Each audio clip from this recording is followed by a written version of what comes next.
బాలుడైన దావీదు గొర్రెల కాపరి. ఒక తెల్లవారుజామున సైమన్ మరియు సారా తలుపు తట్టిన శబ్దం విన్నారు. అది ఎవరు అని వారు ఆశ్చర్యపోయారు. హే, నీకన్నా ముందు నేనే. హో తాతయ్య, నువ్వా? హలో పిల్లలు, మీకోసం ఒక చిన్న బహుమతి తెచ్చాను. హో అవునా? ఇదిగో తీసుకోండి. ఇదంతా ఏంటి? ఎవరిదైనా పుట్టినరోజా? ఇది తాతయ్య దగ్గర నుంచి వచ్చిన బహుమతి. హో కత్తా. హే, నాకు కూడా ఒకటి ఉంది. హే, నాకు చూడు. వావ్, మీరు ఎంతో అదృష్టవంతులు. నా వర్క్ షాప్ లో చెక్క ఉంది, అయితే దాంతో ఏం చేయగలను అని ఆలోచించాను. తాతయ్య, చాలా ధన్యవాదాలు. ఇది నాకు చాలా నచ్చింది. నాకు కూడా చాలా నచ్చింది తాతయ్య. అయితే మనం కత్తి యుద్ధం చేద్దాం సైమన్. సరే గాని ముందు నువ్వు నన్ను పట్టుకోవాలి.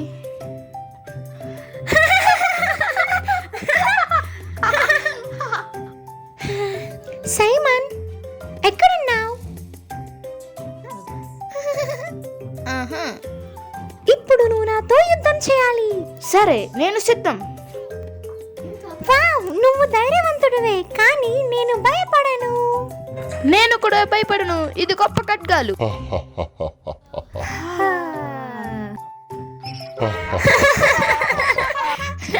ఇక్కడ కూర్చోండి, నేను మీకు బైబిల్ నుండి ఒక కథ చెప్తాను. అది ఒక యువకుడి కథ. అతడు చాలా ధైర్యం కలిగినవాడు. తాతయ్య, మాకు మీ కథలు అంటే చాలా ఇష్టం.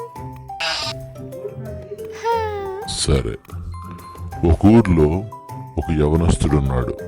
అతని పేరు దావీదు. తన తండ్రి పొలంలో గొర్రెలను కాయడం అతని పని. ఆ రోజుల్లో సింహాలు మరియు ఎలుగుబంట్లు, అనేక క్రూర మృగాలు అడవిలో ఉంటూ గొర్రెల కోసం మాటు వేసేవి. ఒక్కోసారి పిల్లల మీద దూకి వాడిని చంపి తినేసేవి. కానీ దావీదు తన గొర్రెల కొరకు చాలా జాగ్రత్త పడేవాడు.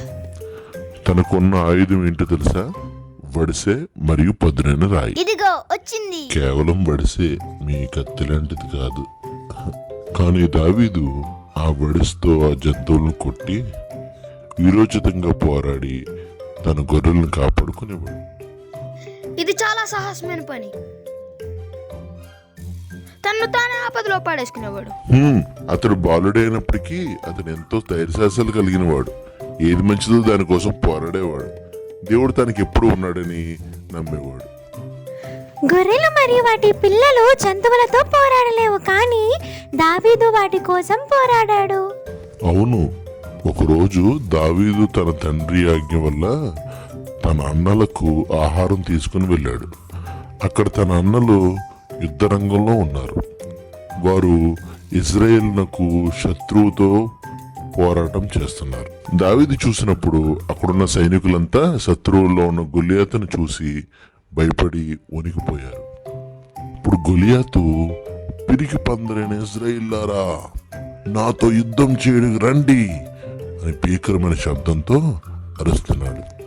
ఇజ్రాయేలులకు యుద్ధ సామగ్రి అంతా ఉన్నప్పటికీ వారు భయపడుతున్నారు. ఇది చూసిన దావీదును కోపం వచ్చింది. దేవుని ప్రజలను బాధిస్తున్న గొలియాతును చూసి దావీదే యుద్ధం చేయడానికి పూనుకున్నాడు. నేను యుద్ధం చేస్తాను. ఇలా చూడండి,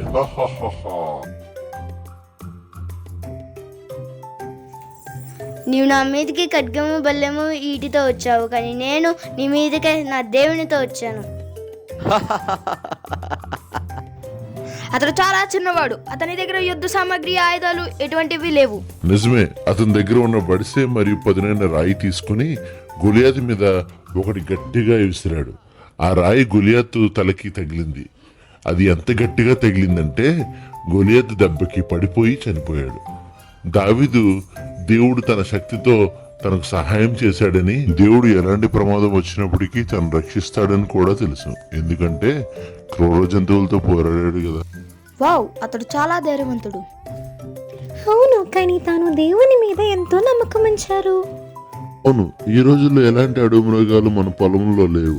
అయినప్పటికీ మన దేవుని యందు నమ్మకించి న్యాయమైన దానికోసం పోరాడాలి. దేవుని కోసం పోరాడాలి. హే, అది నా కత్తి. నీకు దొరికిందా?